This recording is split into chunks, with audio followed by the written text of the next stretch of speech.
السلام عليكم ورحمة الله وبركاته. الحمد لله نحمده ونستعينه ونستغفره ونعوذ بالله من شرور أنفسنا ومن سيئات أعمالنا. من يهده الله فلا مضل له ومن يضلله فلا هادي له. أشهد أن لا إله إلا الله وأشهد أن محمدا عبده ورسوله. قال الله تعالى في الكتاب العزيز: أعوذ بالله من الشيطان الرجيم. سبحان الذي أسرى بعبده ليلا من المسجد الحرام إلى المسجد الأقصى الذي باركنا حوله لنريه من آياتنا إنه هو السميع البصير. صدق الله العظيم. Yang dimuliakan Tuan Imam, Tuan Pengerusi Jawatan Kuasa Surau, Muslimin, Muslimat, ibu-ibu, ayah-ayah yang dirahmati Allah sekalian. Alhamdulillah, pertama dan selama-lamanya kita panjatkan kesyukuran kepada Allah kerana pada malam ini Allah izinkan, Allah masih lagi memberikan kepada kita peluang untuk sama-sama datang menghidupkan sunnah Nabi SAW yang sangat besar, ganjaran, pahala serta tuntutannya, iaitulah sama-sama kita mendirikan solat maghrib secara berjemaah dan kemudian kita sama-sama berada di dalam majlis yang sangat-sangat disukai oleh kekasih kita Rasulullah sallallahu alaihi wasallam, iaitulah Raudhatul Jannah, taman-taman syurga Allah ini.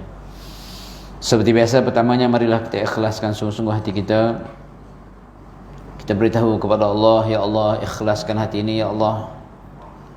Ya Allah, jangan ya Allah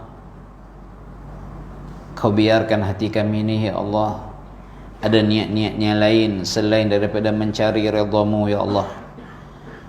Kerana sesungguhnya Engkau amat membenci dan Engkau tidak sudi sedikit pun untuk menerima amalan kami. Tolong kami ya Allah, bersihkan, sucikan, ikhlaskan sungguh-sungguh hati kami ini, kedatangan kami pada malam ini ya Allah. Yang keduanya ya Allah, kalau ada pahala pada malam ini, kami kongsi dengan ibu dan ayah kami ya Allah. Kasihanilah ibu dan ayah kami, rahmatilah mereka sebagaimana mereka menjaga kami sejak dari kecil ya Allah. Dan yang terakhir, sama-sama kita niatkan, ya Allah, kami nak tunggu nak solat isyak berjemaah. Mudah-mudahan sepanjang kita duduk tunggu ni tuan-tuan, puan-puan yang saya muliakan, kita memperoleh pahala seolah-olah kita sedang mengerjakan solat. Ayat yang kita baca sebentar tadi, ayat yang semua kita biasa dengar dan ianya sangat popular bila-bila nak dekat ujung-ujung Rajab, 27 Rajab secara khususnya. Iaitulah satu peristiwa, satu mukjizat yang Nabi SAW miliki, perolehi, yang Allah berikan setelah Nabi dalam keadaan duka cita setelah kehilangan isteri yang tercinta Siti Khadijah, dan juga kehilangan bapa saudara yang sangat-sangat berjasa kepada Nabi SAW, iaitulah Abu Talib. Lepas itu Nabi terai berdakwah ke Taif.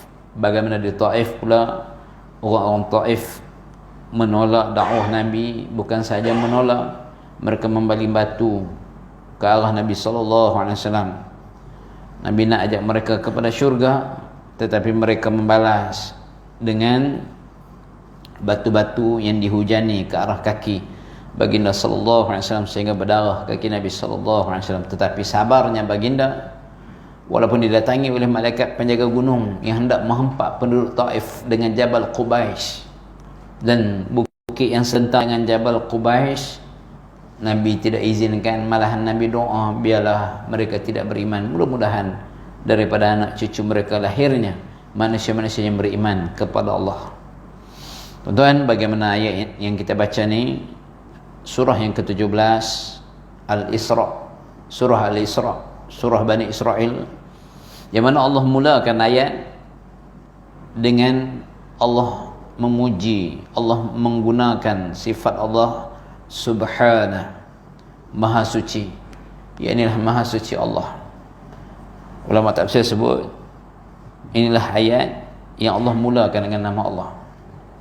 Nak memberitahu benda lepas ni, benda yang sangat penting, yang sangat besar, yang kalau tak percaya seolah-olah membuang sifat Allah ni, maha suci Allah tu. Kerana zaman tu tak masuk akal. Tak masuk akal apa? Boleh pi daripada Mekah ke Baitul Maqdis, balik malam tu juga dalam satu malam. Yang mana kebiasaan orang Mekah, mereka pergi ke Baitul Maqdis menaiki tunggangan kuda yang paling gagah, ambil masa sebulan pi, balik sebulan, 2 bulan pi balik. Tiba-tiba Nabi habaq satu malam. Bagaimana dalam ayat ini Allah beritahu subhanah, maha suci Allah, alladzi asra bi'abdih, yang telah memperjalankan dengan hambanya. Hambanya di sini siapa? Tidak lain dan tidak bukan, semua kita sedia maklum, iaitu Rasulullah sallallahu alaihi wasallam, Nabi kekasih Allah. Tetapi kenapa Allah guna kalimat abdi, hamba? Nak habaq kat kita ni tak usah kira lah kita ni siapa, orang kaya, orang ada jawatan, raja, siapa-siapa lah, orang sanjung, kita ni tetap hamba. Rasulullah kekasih pun Allah panggil hamba. Apatah lagi kita ni hak yang dosa banyak ni, hak yang kalau kita hitung dosa kita tak tahulah, tak terhitung kita. Nak memberitahu kita ni hamba, jangan duk buat leceh. Subhanalladzi asra bi'abdihi lailan minal masjidil haram ilal masjidil aqsa, yang telah memperjalankan hambanya bi'abdihi lailah, pada satu malam ya, minal masjidil haram, daripada masjidil haram, ilal masjidil aqsa, ke masjidil aqsa. Tuan-tuan, bagaimana Allah telah memperjalankan kekasihnya Rasulullah sallallahu alaihi wasallam daripada masjidil haram ke masjidil aqsa, masjid al-aqsa, satu malam je. Satu persoalan agak-agak boleh tak tuan-tuan? Allah tak memperjalankan Nabi daripada Masjidil Haram ke Masjidil Al-Aqsa, daripada Masjidil Haram terus naik ke langit. Boleh tak? Boleh tak Allah nak buat? Boleh, kan? Lepas tu ulama bahas kenapa Allah memperjalankan Nabi daripada Masjidil Haram ke Masjidil Al-Aqsa. Nak memberitahu, bila sebut Masjidil Haram semua orang cinta dah. Nak memberitahu juga bagaimana pentingnya Masjid Al-Aqsa di dalam akidah umat Islam. Bagaimana pentingnya Baitul Maqdis di dalam denyut nadi iman seorang Muslim. Bagaimana memanggil setiap Muslim supaya mengembalikan Masjid Al-Aqsa yang hari ini sedang dikuasai, dimiliki oleh Zionis, dimiliki oleh Israel, laknatullah. Malahan mereka merancang untuk secara sistematik untuk meruntuhkan Masjid Al-Aqsa yang merupakan kiblat pertama umat Islam. Bukan benda melawak-melawak, bukan benda main-main. Ini adalah akidah umat Islam.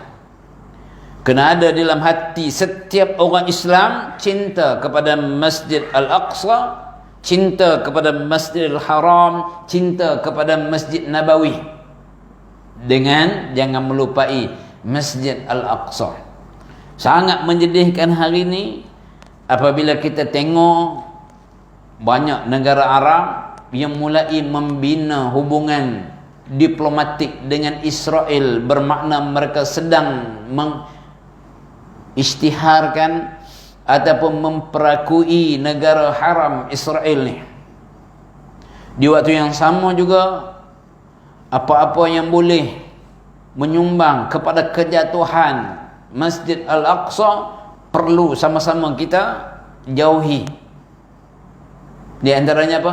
Minta maaf, rokok. Dia main dah.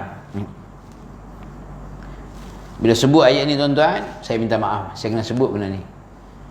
You like it or you don't like it, it's up to you. Balligh anni walau ayah, sampaikan walaupun satu ayat. Kenapa? Walaupun nampak benda macam tak ada apa, setiap rokok, setiap jenama rokok, pembekalnya adalah Zionis. Dan keuntungan daripada rokok ni, syarikat Zionis every year, saya dah ulang berpuluh kali ya, every year mereka akan contribute, mereka akan donate, mereka akan infak, mereka akan sumbang kepada negara haram Israel, secara khususnya kepada Kementerian Pertahanan untuk upgrade senjata, untuk kuatkan lagi cengkaman Yahudi ke atas Masjid Al-Aqsa ini. Dan duit ni diantaranya mai daripada mana? Mai daripada kadang-kadang hak orang yang mai semayang di surau ni, yang menyumbang. Walhal sepatutnya kita nak kembalikan Masjid Al-Aqsa yang menyumbang ke arah mengukuhkan cengkaman Israel. Benar bukan melawak tuan-tuan. Kita sebut, kita cintakan Masjid Al-Aqsa, sepatutnya nafas kita tak bau rokok lah. Mereka sumbang kepada negara haram Israel. Bukan sikit, bukan 10 juta, bukan 100 juta, dan bilion. Di antaranya hasil daripada keuntungan rokok, kan? Ustaz ni tak ada lain terada tu. Ya, tuan-tuan, kadang-kadang kita nampak benda kecil. Dalam satu peperangan, seorang sahabat sebelum diagihkan harta rampasan perang, tuan-tuan, sahabat ni curi satu selendang. Orang lain tak tahu. Dan akhirnya dia syahid. Maka sahabat-sahabat alim bila duduk kumpul jasad sahabat yang syahid ni, hamba Allah seronoknya dia ni syahid, dia ni syahid. Sampai kat giliran hak dia ni hak ambil selendangnya. Kan ambil apa pun sangat, selendangnya.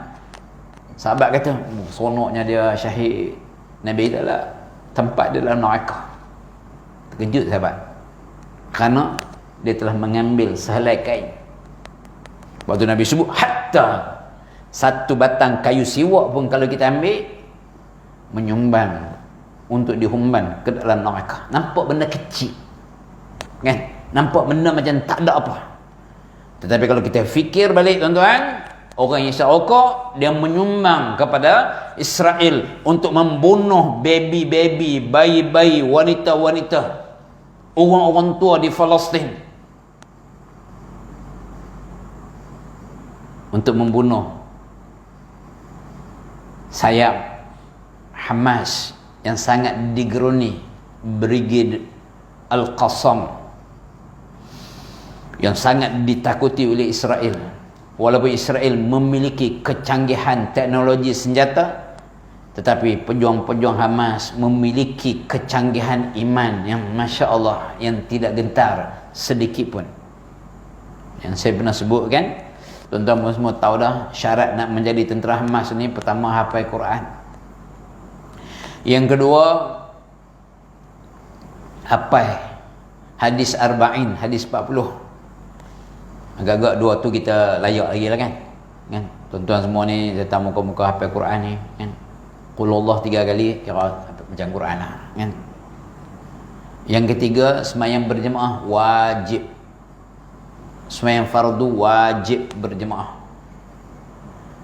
Kita kadang tak larat sikit tuan-tuan, sembahyang kat rumah, kan? Yang keempat, tahajud wajib. Nak jadi pejuang Hamas ni, nak jadi anggota Brigade Al-Qassam. Dan yang kelima, wajib puasa sunat Isnin Khamis. Saya tak layak, saya buat tuan-tuan, tapi saya tahu tuan-tuan insya-Allah lebih kurang macam saya agak, kan? Tuan-tuan, walaupun kita nampak benda kecil, takut di padang mahsyar kita akan menyesal menyesalnya. Bulan depan, bulan Ramadan, betul, kan? Bulan depan tak ada kuliah, kan? Tazkirah pun tak ada kot, kan? Jangan tak ada kot, ada. Tok Imam kot dah ada, kan? Saya tak ijtihad lagi, kan? Gunakan Ramadan ni tuan-tuan untuk berhenti merokok. Minta maaf lah kan. Tuan-tuan hak berhenti merokok ni tuan-tuan akan rasa satu kepuasan.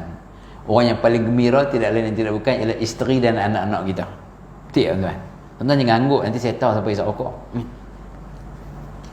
Tuan-tuan, saya sayang kat tuan-tuan. Demi Allah saya sayang. Saya kata ni bukan kerana saya benci ke meluat, sebab sayang. Kan? Cukuplah. Kan? Kita cuba buat apa yang boleh kita buat tuan-tuan. Tuan-tuan kau rasa seronoknya. Kan? Kadang kita ingat benda macam tak ada apa. Tetapi bila baca ayat ni tuan-tuan, sangat menyedihkan.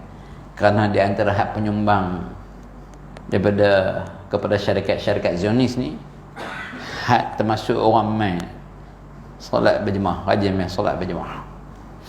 Bagaimana Masjid Al-Aqsa ni Allah kata apa? Allazi barakna haula, yang kami berkahi sekelilingnya. Bumi Al-Aqsa, bumi Baitul Maqdis tak sama dengan bumi Bertamindah ataupun Bertam Perdana ni. Sebab tu Nabi sebut kan, ada segolongan daripada umatku yang mereka ni akan berjuang sehingga ketitisan darah yang terakhir, tak takut kat siapa-siapa pun. Bila sahabat tanya di manakah mereka ya Rasulullah, Nabi beritahu mereka berada di Baitul Maqdis dan di sekitarnya. Nabi habaq siaplah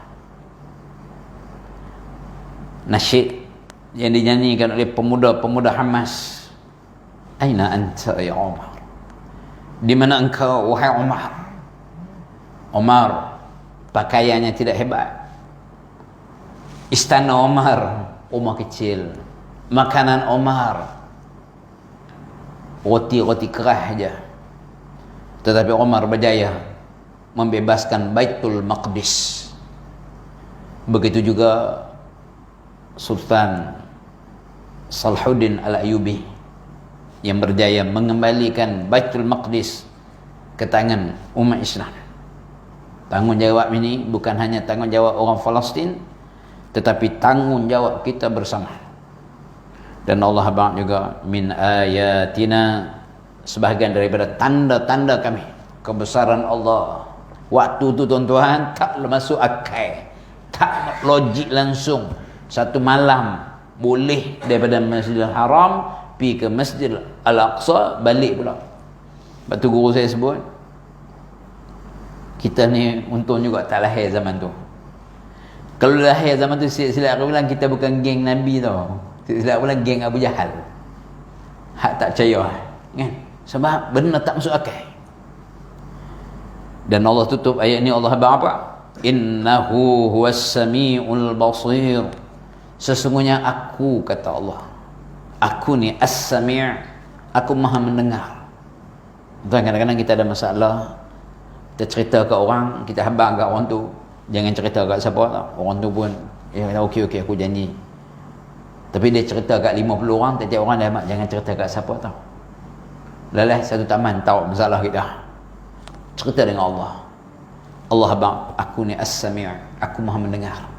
Dan aku ni al-basir, aku maha melihat. Allahu akbar tuan-tuan kan. Allah nampak, Allah tahu hati kita ni. Ni saat ni Allah nampak, Allah tahu, bukan saat ni je. Sentiasa Allah tahu. Sebab tu ada orang hari ni dia tak rasa apa makan duit haram kan. Makan rasuah, berleluasa. Bukan orang Melayu kita, orang Islam kita yang cantik duk pergi umrah kan, duk pergi haji kerana nak berbersih diri kan. Hati-hati, Allah sentiasa melihat kita. Bila sebut je peristiwa Isra' wal Mi'raj ni, kebetulan kan, walaupun bulan Sya'ban dah ni, tapi esok malam dia panggil ada satu tempat, dia panggil untuk ceramah Isra' wal Mi'raj kan. Jadi tak salah kalau kita ulang sikit tu Imam lah. Tapi bukanlah saya nak ulang detail, saya just teringat bagaimana sikap Sayyidina Abu Bakar As-Siddiq radhiyallahu anhu.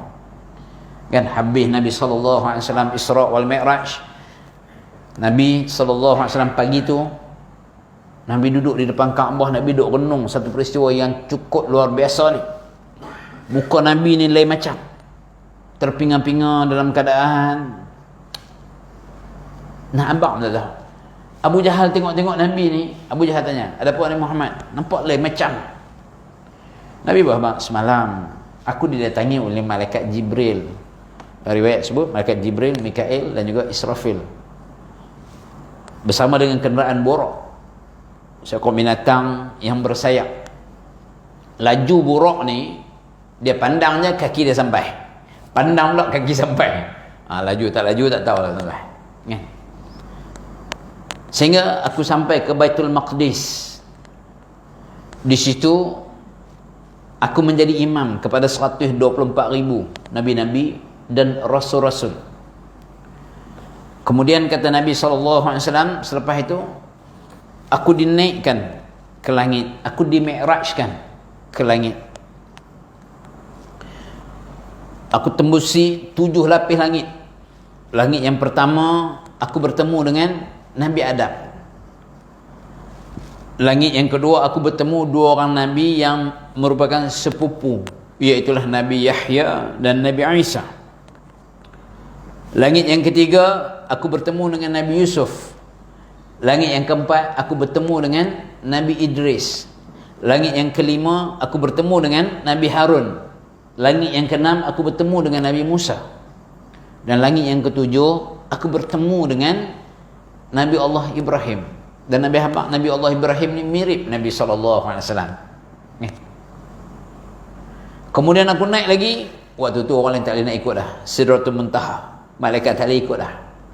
Dan aku menerima satu kefarduan, iaitulah kefarduan solat. Satu-satunya kefarduan yang Nabi terima direct daripada Allah, iaitulah solat. Nah, nampak tuan-tuan betapa pentingnya solat ni. Sebab tu siapa-siapa yang ada dalam surau ni, kalaulah dia pernah dahulu meninggalkan solat fardu dengan sengaja, saat ni juga cepat-cepat bertaubat dengan taubatan nasuha.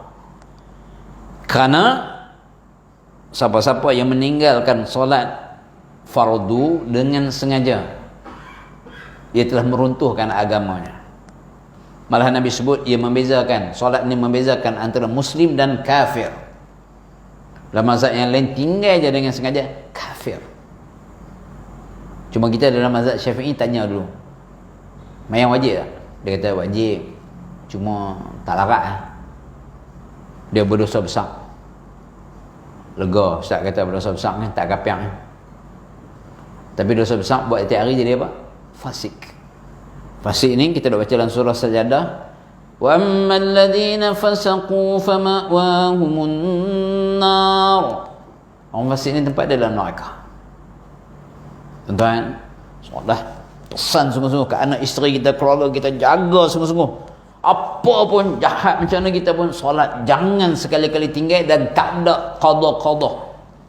Cash. Fawailul lil musallin, neraka wil bagi orang yang bersolat.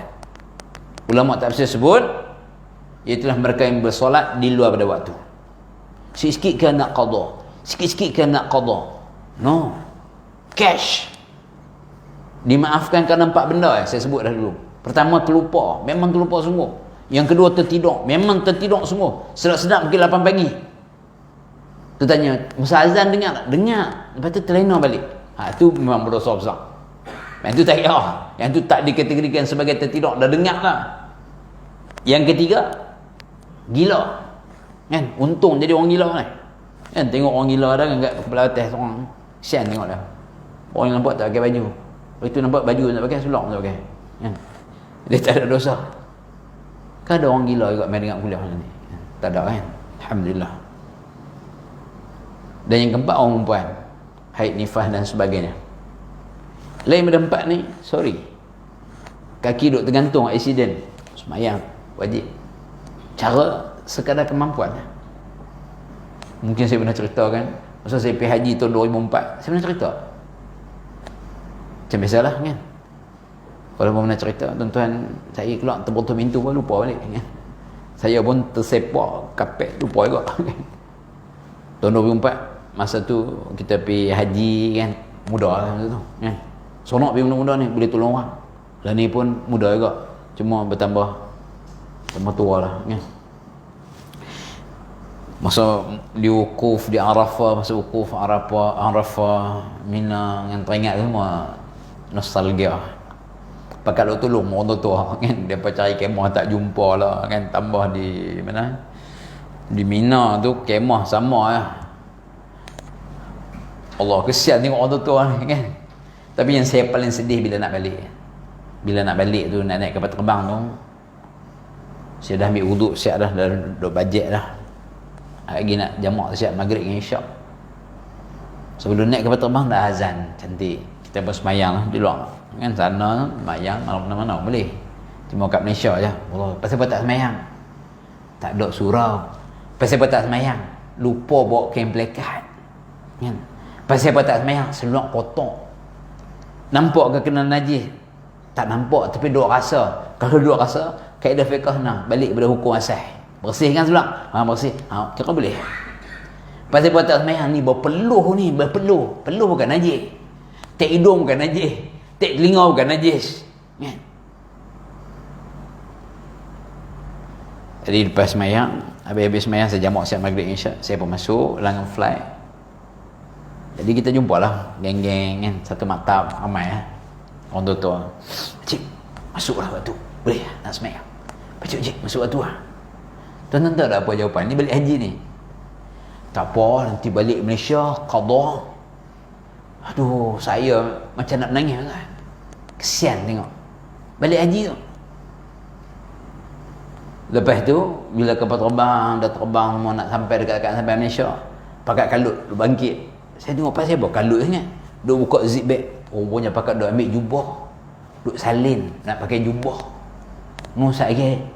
Anak beranak nak sambut ni balik haji. Haji tak semayang. Sama juga hak pi umrah, minta maaf.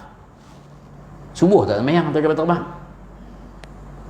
Termasuk ada saya perhati mutawif tak semayang. Sebab tu saya benda ni saya sangat tekankan masa kursus umrah. Abang, tuan-tuan, masuk waktu saya pergi kejut. Saya bawa botol spray. Bukanlah pergi spray muka orang kan. Lepas kita kejut tu, macam pakcik-pakcik atas larat nak bangkit tu, okey pakcik, saya spray, pakcik ambil wuduk. Ambil hak wajib cukup lah, hak rukun. Rukun wuduk dah berapa tuan-tuan? Alhamdulillah Ustaz ada 13. Belum merepek apa. Rukun wuduk senang je nak ingat. 2 kering, 4 basah. Kan tuan-tuan tiap-tiap hari dah ambil wuduk. Saya benda ni tuan-tuan semua tahu dah. Walaupun ada tuan-tuan kata, apa dia rukun wuduk? Kan? Apa dia 2 kering 4 basah? Kering yang pertama niat kan? Niat. Lepas tu muka. Dia spray. Okey pakcik, saya spray, pakcik niat okey. Tu tangan sampai ke buku lali. Tu ya. Sampai ke siku. Kan? Spray. Pakcik ambil. Lepas tu kepala. Lepas tu kaki. Saya tunduk spray kaki pakcik-pakcik. Walaupun ada pudir ke apa sebagainya, saya tolong gosok sebagainya kan. Pahala. Dan kering yang terakhir tertib. Itu je rukun wuduk kan. Bukan susah pun. Jangan tak kapal terbang lu buat macam ambil yang kat pencok kita dia lu prau kan. Dalam toilet tu kena 10 orang masuk. Dia tutup, lepas tu dia pun habaq kata kapal terbang tuan-tuan minta duduk tempat masing-masing kan. Lepas tu semayang, insya-Allah boleh sambil duduk kan. Semayang sangat penting tuan-tuan. Jangan melawak. Nabi sebut orang yang meninggalkan solat ni esoknya dia akan dibakar bersama dengan Firaun, bersama dengan Haman, bersama dengan Ubay bin Khalaf. Ni manusia-manusia yang Allah laknat kan. Peristiwa Isra wal Mi'raj Nabi terima 50 waktu Nabi turun jumpa langit yang ketujuh. Ini Nabi Allah Ibrahim. Nabi Allah Ibrahim tak kata apa.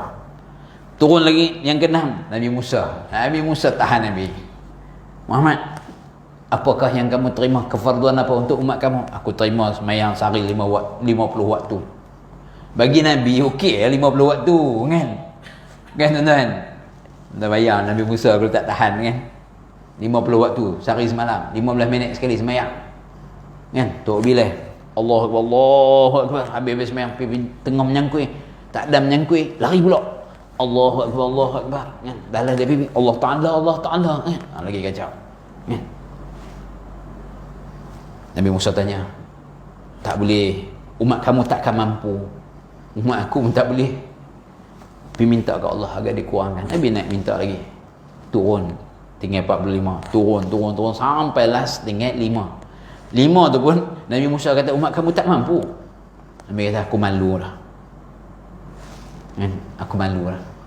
Bayangkan kalau Nabi naik lagi pergi jumpa Allah kan, minta 3 rakaat 3 rakaat 3 waktu apa tuan kan. Tuan-tuan, lepas Nabi sebut macam tu, aku malu lah.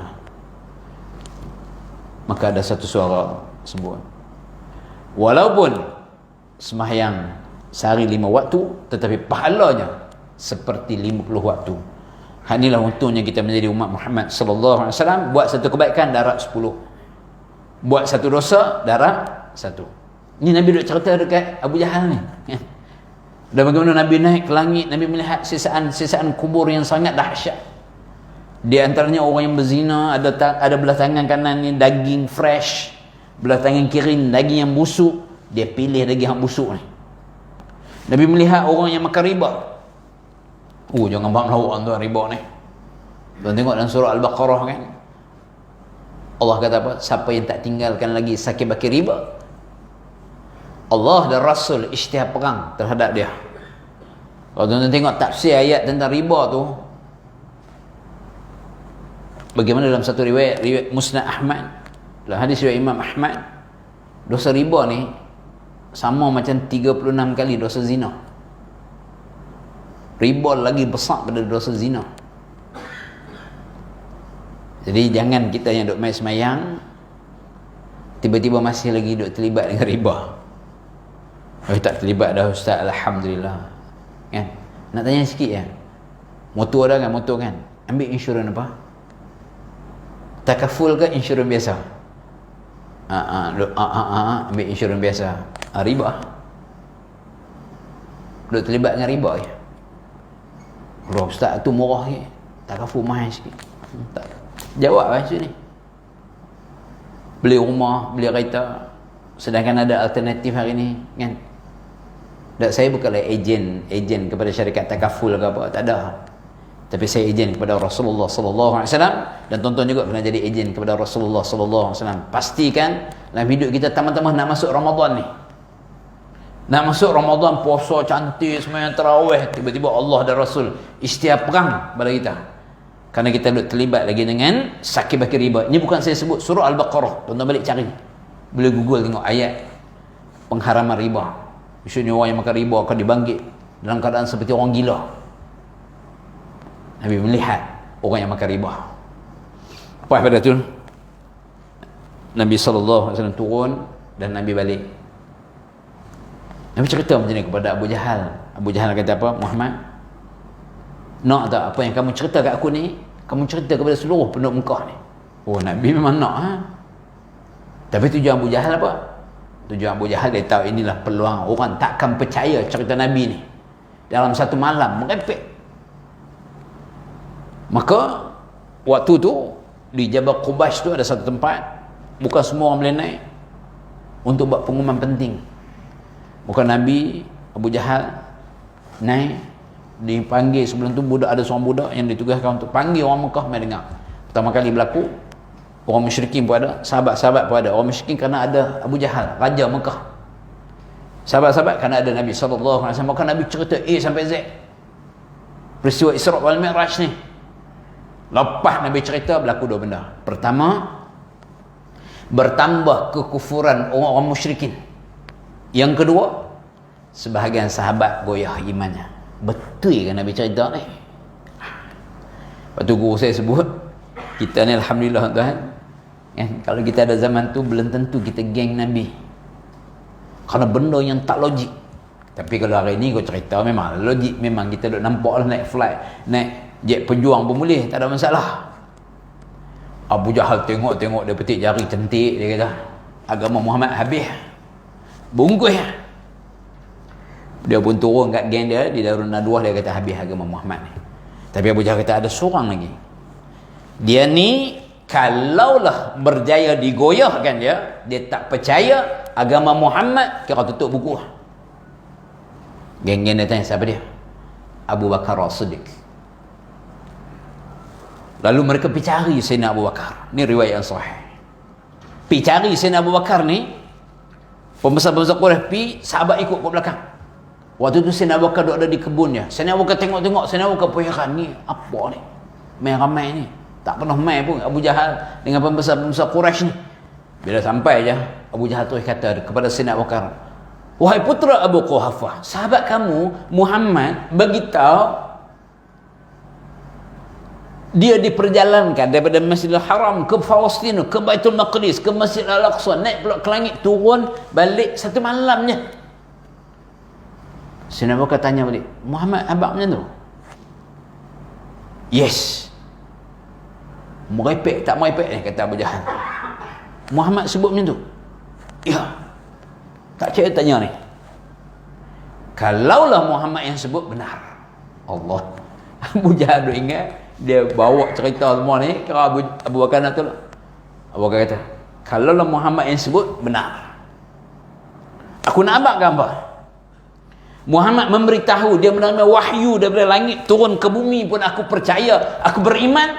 Apatah lagi Muhammad beritahu dia diperjalankan daripada Masjidil Haram ke Masjidil Al-Aqsa. Malah dalam sebahagian athar sebut, Sayyidina Abu Bakar kata, kalaulah dinding ni warna putih, Muhammad beritahu dinding ni warna hitam, warna putih, tapi Muhammad beritahu dinding ni warna hitam, aku akan suruh mata aku beritahu dinding ni warna hitam. Tu yang kata Sayyidina Abu Bakar. Kemudian Sayyidina Abu Bakar tanya, di mana Rasulullah? Sebab Sayyidina Abu Bakar tahu Nabi dalam keadaan kesusahan.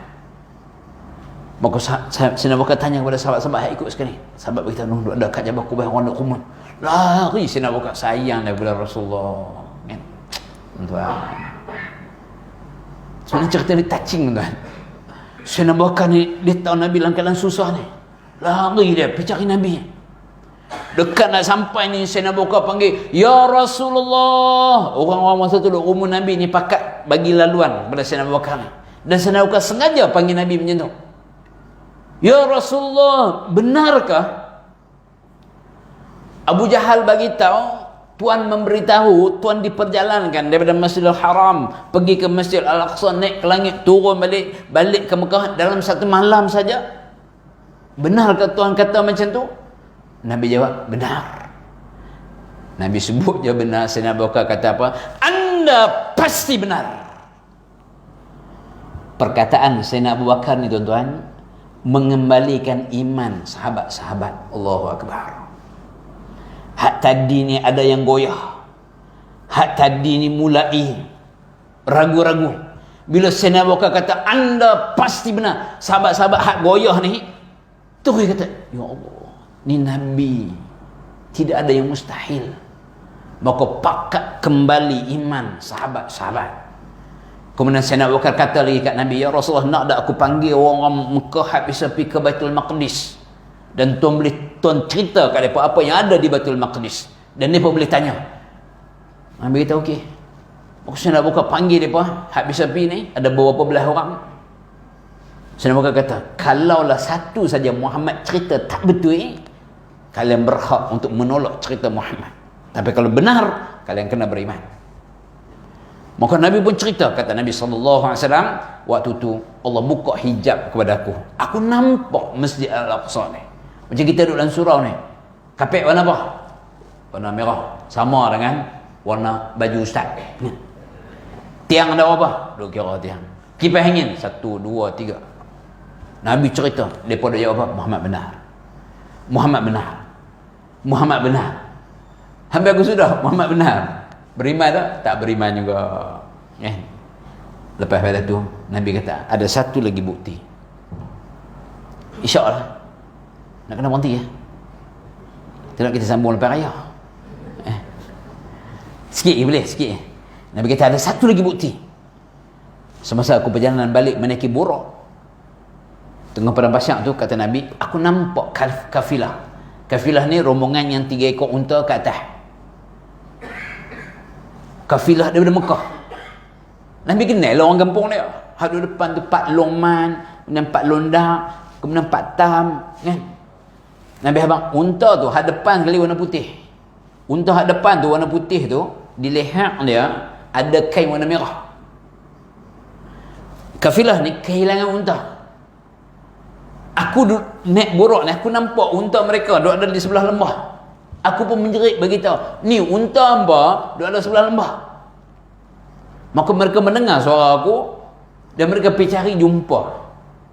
2 hari lagi kata Nabi, kafilah ni akan sampai balik ke Mekah. Maka orang Mekah duk tunggu 2 hari ni. Masuk hari yang kedua, mereka tunggu di pintu Bani Syaibah, tempat masuk ke Mekah. Duk tunggu tu, tengok-tengok waktu zuhur sampai kafilah ni. Sampai ngambil orang Mekah ni dalam keadaan eager, dalam keadaan nak tahu ni. Terus tanya kepada kafilah ni. Nampak kafilah ni sampai, unta depan warna putih, di leher dia ada kain warna merah, sampai semua. Lepas tu dia pun tanya kepada kafilah ni, betul ke hampa masa benar balik hampa kehilangan unta? Kafilah ni pun heran. Betul. Betul ke hampa dengar suara abang kata unta hampa ada sekian-sekian dan hampa pergi cari jumpa? Betul. Kafilah ni lesak-lesak nak tanya, macam mana hampa tahu? Time tu bukan ada WhatsApp, boleh WhatsApp, bukan ada internet. Tapi macam mana hampa tahu? Muhammad bagi tahu. Satu Mekah mulai percaya peristiwa Isra wal Mi'raj, tapi tak beriman juga. Orang musyrikin tak beriman juga. Tapi tuan-tuan apa yang saya nak sebut, bagaimana sikap Abu Bakar, bagaimana jasa Abu Bakar yang mengembalikan iman orang Mekah. Bukan sekali tu je, masa Nabi wafat, selepas Nabi wafat, bagaimana wujud golongan yang enggan membayar zakat, yang Sayyidina Abu Bakar suruh perangi, walaupun Umar kata mereka hanyalah kuda-kuda liar yang perlu dijinakkan orang yang enggan membayar zakat. Sayyidina Abu Bakar kata, la, perangi mereka. Atau Abu Hurairah kata, bagaimana jasa Sayyidina Abu Bakar yang mengembalikan iman Jazirah Arab selepas kewafatan Rasulullah sallallahu alaihi wasallam. Kan? Dan yang kedua, yang penting juga tuan-tuan, bagaimana peristiwa Isra wal Mi'raj yang saya sebut tadi, solat, riba, jaga-jaga sungguh-sungguh. Dan peringatan juga untuk saya, masuk dalam Ramadan, pastikan kita tak ada orang seorang pun yang kita putus silaturahim. Kalau Nabi sebut 3 golongan yang tidak terangkat solatnya walaupun sedingkai atas kepala. Salah satunya siapa?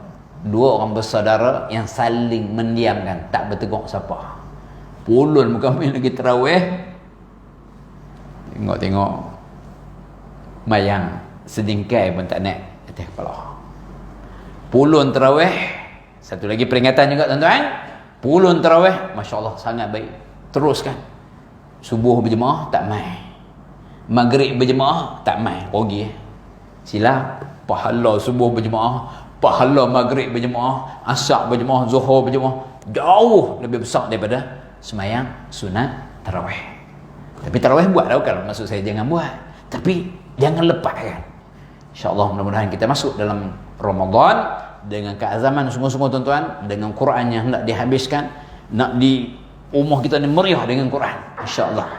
Kurang-kurangan TV Astro tu kalau boleh pok-pok bawa sorok bang remote, cabut mana-mana wire try tengok kan. Tak boleh Ustaz sebab pok nak tengok tu kan. Tu jam kan. Kurang-kurangan insya-Allah. Jadi setakat tu ya tuan-tuan, mukadimah kita kan. Kira duduk terus ya kan. Kira perang Uhud ni sambung pula lepas raya kan, insya-Allah. Jadi setakat tu je, saya minta ampun, minta maaf banyak-banyak.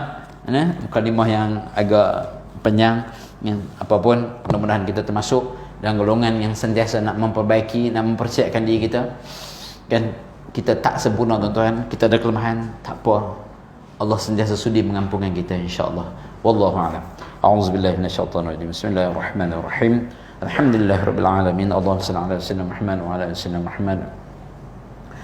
Bismillahilladzi la yadhurruhu ma'a ismihi syai'un fil ardi wa la fis samaa'i wa huwas samiul 'alim. Rabbana atina fid dunya hasanah wa fil akhirati hasanah wa qina 'adzaban nar. Wa sallallahu ala sayyidina Muhammadin wa ala alihi wa sahbihi wasallam. Walhamdulillahi rabbil alamin. Subhanakallahumma wa bihamdika asyhadu an la ilaha illa anta astaghfiruka wa atubu ilaik. Assalamualaikum warahmatullahi wabarakatuh.